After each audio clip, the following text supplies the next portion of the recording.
अस्सलाम वालेकुम दोस्तों, मेरा नाम है अली उमर सर, हमेशा की तरह मौजूद है दाऊद और आप देख रहे हैं जी इस वक्त क्रिकेट लवर अली शो, क्योंकि इसको देखना तो है दोस्तों लोग बात करने जा रहे हैं। बात करेंगे जी आज आपके साथ के पाकिस्तान वर्सेस ऑस्ट्रेलिया का।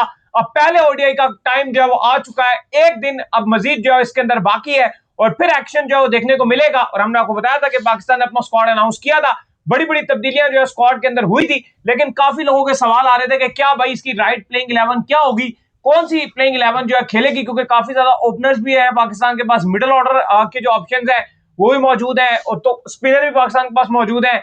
क्या स्टोरी बनेगी इसके ऊपर कंप्लीट बात करेंगे। तो अगर आप हमारे चैनल पर पहली बार आए हैं, चैनल को आप भी सब्सक्राइब करें, साले के बैल ना भूलिएगा। बात का खास करते हैं नंबर खबर के साथ जो हमारे पास आ रही है। तो दाऊद साहब, पाकिस्तान वर्सेस ऑस्ट्रेलिया पहला ओडीआई जो है स्टार्ट होने को है, तो बताइए are you excited for ODIs? देखें, बिल्कुल ओडीआई के लिए हम सारे एक्साइटेड भी हैं और ओडीआई फॉर्मेट के हवाले से माइकल वॉन ने एक बड़ी जबरदस्त बात की मैंने भी पढ़ा, बिल्कुल। उन्होंने कहा कि जब वर्ल्ड कप करीब आता है तो फिर सबको ओडीआई फॉर्मेट से प्यार भी हो जाता है। और अगर आप रेवेन्यू पॉइंट ऑफ व्यू से भी बात करो ना, जो आईसीसी ये बताता है, T20 वर्ल्ड कप से ज्यादा ओडीआई वर्ल्ड कप का जो रेवेन्यू है वो बहुत ज्यादा होता है। तो ऐसी बात नहीं है। दूसरी बात अली साहब, लोग एक और चीज है दाऊद साहब, T20 जो वर्ल्ड कप है, यकीन कीजिए वो कभी कभी ना आपकी मेमोरी से निकल जाता है, क्योंकि वो इतनी बार होता है ना, 2-2 साल बाद छोटा बहुत होता है और आपको समझ नहीं आता 4 महीने निकल। लेकिन अभी मैं आपसे 2015 का वर्ल्ड कप पूछूं, आप मुझे फिंगर टिप्स पे बताएंगे। 2011 का पूछूं, आप मुझे फिंगर टिप्स पे बताएंगे। 19 के मैं आपसे बात करूं, आप मुझे बताएंगे। 23 की मैं आपसे बात करूं, आप मुझे बताएंगे। तो जो एक्चुअल में जो क्रिकेट है ना, वो मुझे लगता है कि वो ओडीआई की क्रिकेट है, क्योंकि वहां पर होता ही है। T20 में एक बार अगर गेम आपसे निकल गया ना, तो दोबारा गेम उसको बना के ला नहीं सकते आप। मतलब आपका अगर दूसरी टीम ने 220 लगा दी और आपके अर्ली 3 आउट हो गए तो गेम नहीं बन सकता। लेकिन यहां पर अगर किसी टीम ने 350 लगाया, आपके अर्ली 3 आउट हो गए ना, एक टाइम पर गेम दोबारा बन सकता है। आपके पास टाइम बड़ा होता है कि दोबारा गेम में आ सकते हैं। ये मुझे ओडीआई की मैं मेरा बेस्ट फॉर्मेट जो है वो ओडीआई, क्योंकि बचपन से हमने जो सबसे मोहब्बत से प्यार से देखा था वो ओडीआई फॉर्मेट ही देखा था, क्योंकि उस टाइम तो टेस्ट और ओडीआई होते थे। T20 तो होता भी नहीं था, ओडीआई फॉर्मेट ही था। और इसमें आपको T20 का मजा भी मिलता है कि आपको एंड में आपको फिनिशिंग भी करना होता है, टेस्ट वाला मजा भी है कि आपको टेम्परमेंट भी देखना होता है, तो ये चीज भी रहती है। बाकी काफी लोग सवाल पूछ रहे हैं कि कहां देखा जाए, तो ये आपको बता दें कि आप ऑस्ट्रेलिया में, हमने आपको कल ही बताया था कि फॉक्स स्पोर्ट्स जो है वो दिखाएगा। पाकिस्तान में इस बार पीसीबी ने फर्स्ट टाइम पीसीबी की ऑफिशियल ऐप लॉन्च की है, जहां पर अब पीसीबी कह रहा है कि पाकिस्तान ऑस्ट्रेलिया से लेकर जितने भी पाकिस्तान की सीरीज होंगी वो आप उस ऐप पे देख सकते हो, और पीटीवी स्पोर्ट्स भी दिखाएगा। तो T20 फॉर्मेट की अब थोड़ी सी छुट्टी होगी और T20 वैसे भी अब कम कम खेले जाएंगे। और अब जो बोलबाला रहेगा, बोलबाला वो ओडीआई का रहेगा, क्योंकि एशिया कप भी अगला ओडीआई फॉर्मेट में है, अगला जो आपका वर्ल्ड कप है वो भी ओडीआई फॉर्मेट में है। अच्छा दाऊद साहब, अगर हम जो है ना इसकी ओपनिंग की बात कर ले, तो ओपनिंग में आपके पास जो ऑप्शंस मौजूद रहेंगे, मतलब जो प्लेयर्स आपके पास मौजूद रहेंगे, एक आपके पास साहिबजादा फरहान जो है वो ओपनिंग के लिए मौजूद है। एक आपके पास जो है मास सदाकत जो है वो ओपनिंग मतलब कैटेगरी में आपने इनको पिक किया हुआ है, वो ओपनिंग में आपके पास मौजूद है। एक आपके पास शामिल हुसैन जो है ओपनिंग में मौजूद है, जिन्होंने बांग्लादेश में आपके साथ ओपनिंग की थी। तो आपको क्या लगता है? कि मुझे लग रहा है कि इन्हीं तीनों में ज्यादातर जो है कंसीडर किया जाएगा ओपनर। तो कौन से 2 ओपनर जो है वो आपके ख्याल में सिलेक्ट होंगे? जो कि मेरे नजदीक तो मुझे लग रहा है कि मास सदाकत और साहिबजादा फरहान के साथ जाया जाएगा। आप भी बता दें। देखिए, यही हुआ था, हमने अभी ईद वाले दिन जब वीडियो भी किया था, शो भी किया था, उसमें हम यही बात कर रहे थे कि जो ओपनर्स खिलाए जाएंगे, जो ओपनिंग जोड़ी होगी वो साहिबजादा फरहान और मास सदाकत के साथ उतारा जाएगा, जो फर्स्ट चॉइस रहेगी। शामिल हुसैन बांग्लादेश के अगेंस्ट फ्लॉप रहे थे, लेकिन बावजूद उसके उनको ओडीआई सर्किट में रखा गया। मैं ये भी देख रहा था ना कि अभी फखर जमान ने भी इस टीम में आना है, प्रोबेबली साइम अयूब भी शायद ओडीआई में आए, तो फिर शामिल बहुत ज्यादा फिर ओपनर आपके पास ऑलरेडी है। तो चलो, फखर की गैर मौजूदगी में अगर आपने शामिल को रख लिया तो ठीक है, लेकिन वैसे अगर आप देखो तो शामिल अभी वर्ल्ड कप का जो आपका शॉर्ट लिस्टेड प्लेयर होंगे उनमें वो जगह नहीं बना पाएंगे, क्योंकि फखर ने, साइम ने, फिर अगर फरहान अच्छा कर जाते हैं, मास सदाकत बहुत अच्छा कर रहे हैं, बॉलिंग का एडिशन है, बैटिंग को तगड़ी करते हैं, तो ओपनर आपके ठीक है इस टाइम जो करंटली आपके पास अवेलेबल है वो फरहान और मास सदाकत ही ओपनिंग करेंगे। अच्छा, इसके बाद दाऊद अगर हम मिडिल ऑर्डर की बात करें, ओपनिंग का तो आपने बता दिया। अब मिडिल ऑर्डर के अंदर जो आपके पास नाम जो मौजूद रहेंगे, मतलब जिनको आप जो वो तीसरे और चौथे नंबर के ऊपर जो कंसीडर कर सकते हैं, तीसरे में तो कंफर्म है, एक तो बाबर आजम आएंगे। आपके तीसरा जो नंबर है, स्लॉट है, बाबर आजम का ही आपके पास है। अच्छा, चौथे में जिस प्लेयर को जगह मिल सकती है, अब वो विकेट कीपर आपने चूज करना है कि आपको क्या लगता है कि रुहेल नजीर को चूज किया जाएगा या गाजी गोरी को चूज किया जाएगा? क्योंकि तीसरा नंबर तो बाबर आजम का कंफर्म हो गया, ओपनिंग के 2 तो मास सदाकत और साहिबजादा फरहान के कंफर्म हो गए, तो गाजी गोरी या फिर आपको क्या लगता है कि रुहेल नजीर? देखिए जाहिर है अब क्योंकि रिजवान इस चौथे नंबर पे खेलते थे और अब आपने जो खिलाना है वो आपने गाजी गौरी या रोहिल नजीर को खिलाना है।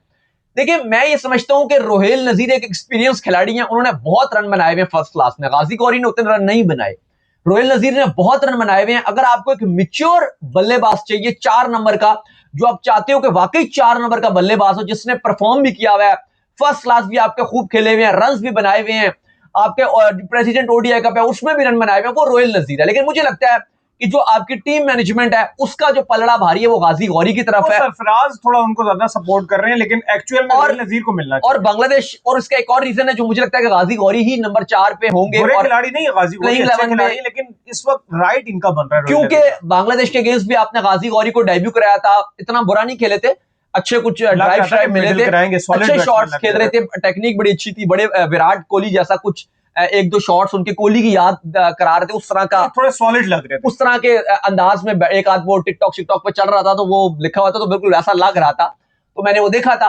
तो विराट कोहली का एक शॉट भी दिखाया था कि देखो वो भी इस तरह मार रहे हैं और ये भी इस तरह मार रहे हैं, कंपैरिजन नहीं कर रहा मैं, एक शॉट की बात कर रहा हूं खाली। तो जो आपकी टीम मैनेजमेंट है उन्होंने बांग्लादेश में भी इनको खिलाया था, तो वो ये चाहेंगे कि क्योंकि इनको खिलाया गया था तो इनके साथ ही कैरी ऑन करो। मुझे लग रहा है कि अगर ये बिल्कुल फ्लॉप रहती हैं तो फिर रोहिल नजीर को डेब्यू कराया जाएगा, लेकिन मैं पर्सनली चाहता हूं, मुझे लगता है कि रोहिल नजीर ने जितना डोमेस्टिक आपका खेला है, मेरी पहली चॉइस रोहिल नजीर बनते हैं, गाजी गौरी के ऊपर मैं रोहिल नजीर को रखूंगा, रोहिल नजीर ही बनते हैं। लेकिन ऐसा नहीं है, रोहिल नजीर नहीं खेल रहे बल्कि नंबर 4 पे गाजी गौरी खेल रहे हैं। अच्छा, पांचवें पे अगर आप आ जाते हैं तो आपके पास जो सबसे सॉलिड ऑप्शन रहता है वो सलमान अली आगा का रहता है, और शदाब जो है वो साथ जहरी बात है मौजूद रहते हैं। तो आपको क्या लगता है कि पांचवा नंबर जो है सलमान अली आगा को ही मिलेगा या शदाब को पांचवें पे करके छठा सलमान अली आगा को दिया जाए? नहीं, वो T20 फॉर्मेट होता तो हम ये बात कर सकते थे कि शदाब आ सकते थे, 100% सलमान अली आगा ही नंबर 5 पे होंगे। इवन ये भी सोच रखी जा सकती है कि आगा को 4 पे करके जो विकेट कीपर की हम बात कर रहे हैं गाजी गौरी या वट एवर जो भी, वो आपको 5 पे भी नजर आ जाए, ये भी सोच हो सकती है। क्योंकि जो कोच माइक हेसन है जब वो प्रेस कॉन्फ्रेंस में आए थे तो उन्होंने एक बड़ी इंपॉर्टेंट बात की, उन्होंने कहा कि आगा एक हमारे यहाँ मिडिल ऑर्डर में जो जिन पे हम बहुत डिपेंड कर रहे हैं और रन भी बना रहे हैं और लंबा भी खेल रहे हैं, दो ही है। और पिछले 1.5-2 सालों में अगर किसी ने सबसे ज्यादा ओडीआई फॉर्मेट में रन बनाए हैं 49.50 की एवरेज, तो वो आगा ही है। चाहे वो साउथ अफ्रीका में रन कर रहे हो, चाहे आपके बाकी भी पूरे साल रन किए, तो सबसे ज्यादा रन आगा ने ही किए हैं। तो आगा पे डिपेंड करेंगे, नंबर 5 पे आगा आते हैं और बहुत परफॉर्म भी करें, तो कोई शक नहीं है कि सलमान अली आगा ही नंबर 4 पे आएंगे। नहीं, नंबर 5 पर, सॉरी ये नंबर 5 पे थर्ड डाउन। अच्छा, इसके बाद दाऊद साहब दो नाम जो ज़ेरे गौर आ जाते हैं, जब जारी बात है आप ऑलराउंडर कैटेगरी के अंदर जो आते हैं तो जो आपके पास स्क्वाड में ऑप्शन मौजूद है, एक आपके पास जो है अरफात मिनास मौजूद है, एक आपके पास जो है शदाब खान मौजूद है। लेकिन खबरें ये है कि शदाब खान को जो है वो अरफात मिनास के ऊपर रखा जा रहा है। हालांकि एक्चुअल में हम और जो पाकिस्तान के फैंस हैं वो ये चाहते हैं कि अरफात मिनास को ट्राई कर लिया जाए। शदाब खान तो चले हुए कारतूस और हमने इनको कई बार जो है वो देख लिया है।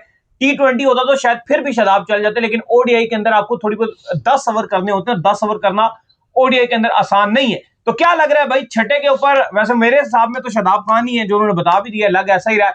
कोई चांस है स्लाइटली सा भी अरफात मिनास को चांस दे दिया जाए छठे पे? नहीं, देखिए एक और मैं नहीं लग रहा कि अरफात मिनास के साथ ही पहले जाएंगे, क्योंकि कोच ने भी जिस तरह से बात की और शदाब को अब 2023 के बाद लेकर आया गया तो शदाब को मौका मिलेगा। लेकिन देखो मैं आपको बताऊं जो इनकी सोच है वो ये है कि अब्दुल समद नंबर 6 पे खेलेंगे और शदाब को 7 पे खिलाया जाएगा। लेकिन शदाब का रोल तो लेकिन बांग्लादेश वाली सीरीज में हमने एक चीज देखी कि जो अब्दुल समद थे, देखो अब्दुल समद ना एक हार्ड हिटर है, अगर आप उनको ये 6 पे खिलाओगे, क्योंकि ओडीआई में नंबर 6 वाले के पास भी बहुत ज्यादा टाइम होता है, अब उससे वो अब्दुल समद अपना 100% नहीं दे सकते, क्योंकि शायद एक टाइम पर उनको गेम को चलाना भी पड़ेगा। गेम को आपको चलाना है, चलाने में तो मुझे लगता है शदाब भेजेंगे, ज्यादा बेहतर है, शदाब को ही भेजेंगे। ये इनकी सोच अब ये होना चाहिए ना। लेकिन नहीं, अगर आपके पास एक सिचुएशन ऐसी आती है कि अर्ली आउट हो जाता है तो शदाब ही बेचने ही हमेशा से। मैं भी ये समझता हूं कि शदाब हो, लेकिन इनकी अब सोच ये भी है कि अब्दुल समद को, जैसे बांग्लादेश में भी हमने देखा कि अप द ऑर्डर खिलाया गया अब्दुल समद को, आप देखो विकेटें गिरी हुई हैं, 3 आउट हुए हैं, वहां पे तो विकेट ऐसे चली जाती थी एकदम ही विकेट, तो अब्दुल समद को ऊपर के नंबरों पे खिलाया गया। तो मैं ये चाहूंगा कि अब्दुल समद को 40 ओवर के बाद ग्राउंड में आने चाहिए। हाँ चलो, वो अनफॉर्चुनेट भी हो सकता है कि आपकी विकेटें जल्दी गिर जाए,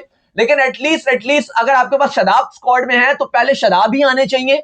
अब्दुल समद को आप नीचे ही रखो, 15-16 ओवर उनको आप दो, उससे पहले आप मत भेजो, ताकि उनकी जो हार्ड हिटिंग है उससे आप पूरी तरीके से जो है वो आप कहो कि वो यूजफुल हो सके, वो आए और उनका रोल होगा भाई ठीक है आपने बाउंड्रीज की तरफ जाना है। तो 6 पर आपको शादाब को ही खिलाना चाहिए, उनको नहीं खिलाना चाहिए कि अब्दुल समद को आप भेज दो, वरना आपको जो बैटिंग ऑर्डर है वो बहुत ज्यादा फारिग हो जाता है। अच्छा, इसके अब बाद शादाब का देखो अली साहब एक अहम रोल ये भी है ना कि आप शादाब को रख रहे हो तो आपको शादाब सिर्फ बैटिंग में नहीं चाहिए, बॉलिंग में तो चाहिए, आपको बॉलिंग में चाहिए होगा, क्योंकि आपके पास बॉलर कम है। आपको 5वां बॉलर फिर शादाब होगा जिससे आपको 10 ओवर करवाने पड़ेंगे। अब 10 ओवर अगर आप नहीं करवाते तो फिर आप आगा से बोलोगे कि भाई आप ओवर करवाओ, 4-5 ओवर कराओ। अच्छा, इसके बाद दाऊद साहब जो है वो अब्दुल समद ही हैं, जारी बात है, वो तो एक ही कैटेगरी है, इसमें कोई दूसरा खिलाड़ी ऑडिटर रखा भी नहीं है, लिहाजा वो ही आएंगे। लेकिन इसके बाद की कैटेगरी बड़ी जो है वो अहम हो जाती है, क्योंकि फिर एक स्पिनर आपने पहले डालना होता है। जरा स्पिनर बात करते हैं, फिर पेसर पे हम जो है वो आ जाएंगे। अच्छा, स्पिनर के अंदर आपके पास जो है यहाँ पर 2 ऑप्शन मौजूद रहेंगे, एक आपके पास जो है इब्रार मौजूद रहेंगे और एक आपके पास जो सुफियान मुकीम की शक्ल में जो स्पिनर मौजूद रहेंगे। जो मुझे लगता है, जो मेरे नजदीक जो प्रेफर होना चाहिए वो होना चाहिए सुफियान मुकीम, लेकिन आपकी जो टीम है वो हमेशा हमने देखा कि इब्रार को जो प्रायोरिटी में रखते हैं। मैं कहता हूं कि आंखें बंद करके सुफियान मुकीम को आपको 11 में डालना चाहिए। आउट किए पूरे ऑस्ट्रेलिया के अगेंस्ट ये मैच है, ये आप सोचिए, ऑस्ट्रेलिया की जैसी टीम है, एक अटैकिंग ऑप्शन होना चाहिए, जो एक ऐसा स्पिनर हो जो आपको ओपोनेंट टीम को तंग कर सके। आंखें बंद करके सुफियान मुकीम के साथ जाना चाहिए। लेकिन वही बात है कि जो ये हमारी ख्वाहिश है या हमारी ये सोच है, लेकिन जो टीम मैनेजमेंट की सोच नजर आती है, उनकी पहली चॉइस में हमें इब्रार नजर आती है। इब्रार नजर आते हैं कि वो कहते हैं कि जो ओडीआई फॉर्मेट में हमारी पहली चॉइस इब्रार है। लेकिन मैं समझता हूं कि आंखें बंद करके आपको एक अटैकिंग ऑप्शन पे जाना चाहिए और वो सुफियान मुकीम में ग्रूम करना चाहिए। और अगर वो अच्छा करते हैं, शायद वो पहले मैच में इतना अच्छा ना करें क्योंकि ओडीआई का उनको इतना एक्सपीरियंस नहीं है, लेकिन आपको उनको तैयार करना चाहिए, उनको कॉन्फिडेंस देना चाहिए कि भाई आपको तेज बॉलिंग नहीं करनी है, आपको अपने बेसिक्स पे रहना है। मार भी पड़ती है रिस्ट स्पिनर्स को, उनको थोड़ी बहुत मार भी पड़ेगी, लेकिन आपको फिर भी उनको कॉन्फिडेंस देना है कि भाई आप हमारे विकेट टेकिंग ऑप्शन हो। जैसे ऑस्ट्रेलिया की टीम है, सॉलिड बैटिंग है, कॉपर कनोली इस टीम में आ गए हैं, इस टीम के अंदर कैमरन ग्रीन है, जोश इंग्लिश है, प्रॉपर इनकी टीम है, मैथ्यू शॉर्ट है, इनको आप पकड़ सकते हो। मुकीम फंसा देंगे, मार्नस लेबुशेन जैसे इब्रार का भी थोड़ा सा चले हुए कारतूस ही, इब्रार को अब बड़ा चांस हमने दिए हुए, लेकिन मुझे लगता है कि मुकीम जो है ना वो पहली चॉइस का बेस्ट चॉइस हो सकता है। लेकिन इनकी सोच इब्रार की तरफ जो पलड़ा है हमें वो भारी नजर आता है। अच्छा, इसके बाद दोस्तों बड़ी फैंटास्टिक कैटेगरी आ जाती है और वो आ जाती है प्रीमियम फास्ट बॉलर्स की कैटेगरी। वो कहते हैं ना, जब आप बुल्स लेने जाते हैं या आप जब बड़ा खरीदने जाते हैं तो उसमें एक फतेह जंगी कैटेगरी होती है। ये थोड़ी सी वो फतेह जंगी वाली कैटेगरी जो आ जाती है। फतेह जंगियों में जो हमारे पास मौजूद है वो शाहिनशाह अफरीदी है और उसके बाद हारिस रऊफ है और उसके बाद नसीम शाह। मतलब ये ज्यादा प्रीमियम रहते हैं। मतलब आप कभी भी कोई मंडी में जाए ना तो एक अलग तरह से तंबू लगे होते हैं, उस तंबू में सिर्फ जो है लाइटें लगा के उसमें से प्रीमियम जो है वो बच्चे उन्होंने रखे होते हैं। तो ये प्रीमियम जो है हमारे पास मौजूद है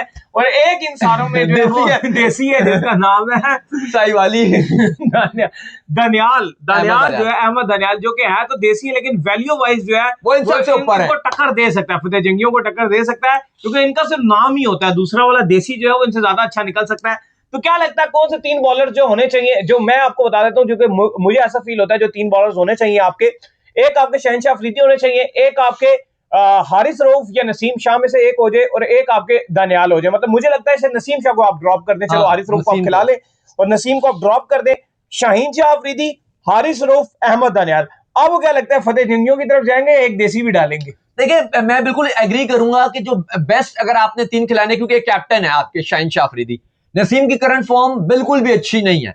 अगर अब आपको अहमद दानियाल वो सब कुछ दे रहे हैं जो आपको नसीम शाह भी देंगे, एक अब आप पेसर के पास जाओगे फुल, जो आपको आप कहते हो कि भाई स्पीड हो 145 प्लस, तो और अहमद दानियाल परफॉर्म कर आया हुआ, इसने एशिया कप में ही परफॉर्म। और ऑस्ट्रेलिया हमें बदनसीबी है कि हमें अली रजा को हम नहीं डाल सके, अलग हमें अली रजा को भी स्क्वाड में होना चाहिए, उनैन शाह को भी होना चाहिए था नसीम शाह की जगह। लेकिन असूली तौर पे आप ये देखोगे कि हारिस रऊफ ने ऑस्ट्रेलिया के अंदर अच्छी बॉलिंग की थी, लेकिन वो आप देखो ऑस्ट्रेलिया के अंदर की थी। अच्छा, मैं यहाँ पे हारिस रऊफ को बड़ी मार मैंने अली रजा का दाऊद साहब नाम ले लिया, तो अली रजा का और आजकल सूर्यवंशी का बड़ा जो है वो हाइप बनी हुई है, क्योंकि वो पैट कमिंस जैसे बॉलर को एक ओवर में 25-25 रन मार रहा है, किसी को इंडिया में नहीं छोड़ रहा। जैसे बुमराह जैसे बॉलर को एक ओवर में 2-2 छक्के मार देता है, लेकिन उसको अली रजा ने मल्टीपल टाइम आउट किया हुआ है। अली रजा ने 2 दफा आउट किया हुआ दाऊद साहब, एक बार भी नहीं, 2 बार। अली रजा को पाकिस्तान को ग्रूम करना पड़ेगा और उसको पाकिस्तान खिलाना पड़ेगा, क्योंकि करंटली आपके जो प्रीमियम बॉलर्स हैं वो जब बड़ा मौका आता है उस टाइम अच्छा करने में नाकाम रहते हैं। देखिए, अभी 4 बॉलर्स हैं, I am sure, I hope और मैं दुआ करूंगा कि ये अहमद दानियाल को 11 में खिलाएं, क्योंकि इनकी ये सोच ना हो कि यार एक शाहीन हो गया, एक नसीम हो गया, एक रऊफ हो गया, इन 3 के साथ नहीं जाना चाहिए। लेकिन जो अपडेट है हमारे पास वो ये आ रही है कि रोटेशन पॉलिसी के तहत चलाया जाएगा जो 3 ओडीआईस हैं। अहमद दानियाल को भी मौका दिया जाएगा, नसीम शाह को भी मौका दिया जाएगा, रऊफ को भी मौका दिया जाएगा, और अगर जरूरत पड़ी तो शायद एक आध मैच में शाहीन को भी बिठाया जा सकता है, मतलब वो खुद रेस्ट भी ले सकते हैं। इसलिए आगा को इस ओडीआई सीरीज में वाइस कैप्टन में अनाउंस किया गया, क्योंकि फिर एक मैच में आगा भी कप्तानी करते हुए नजर आ सकते हैं। तो बताया यही गया है कि रोटेशन पॉलिसी चलेगी। तो अब पहली चॉइस में पहले दिन जो पहला ओडीआई आपका रावलपिंडी में, उसमें क्या होगा ये भी जाहिर है पता चलेगा, क्योंकि एक एक मैच में सारों को रोटेशन के तहत बिठाया जाएगा और दो दो मैच सबको दिए जाएंगे। तो ठीक है, मे भी जो पहला ओडीआई उसमें यह भी हो सकता है कि शाहीन शाह अफरीदी, नसीम शाह, रऊफ को खिला दिया जाए, अगले में फिर अहमद दानियाल को खिला दिया जाए, नसीम को बाहर बिठा दिया जाए। तो इस तरह से कहा जा रहा है कि जो 4 फास्ट बॉलर हैं उनको रोटेशन के तहत एक एक मैच में बाहर किया जाएगा। तो चलिए उम्मीद करते हैं आज का हमारा शो आपको आएगा। स्नैप्स और वीडियो को लाइक कीजिए, हमारे चैनल को सब्सक्राइब कीजिए, साथ ही बेल आइकन को बजाइए। एक और काम कर लीजिए और वो ये कर लीजिए, इंस्टाग्राम के ऊपर जाइए और इनको फॉलो कीजिए। बिल्कुल जी, इंस्टाग्राम पे मुझे फॉलो कर लीजिए, वहां पे मैं मौजूद हूं, दाऊद क्रिकेट के नेम से। अगर आपको कोई सवाल हो तो भेजिएगा और इनको भी फॉलो कीजिए। मुझे भी फॉलो कीजिए, मैं मौजूद क्रिकेट लवर अली ऑफिशियल के नाम से, लिंक डिस्क्रिप्शन में मौजूद है, जाइए फॉलो कीजिए। फिर आपको नेक्स्ट वीडियो में। अल्लाह हाफिज़।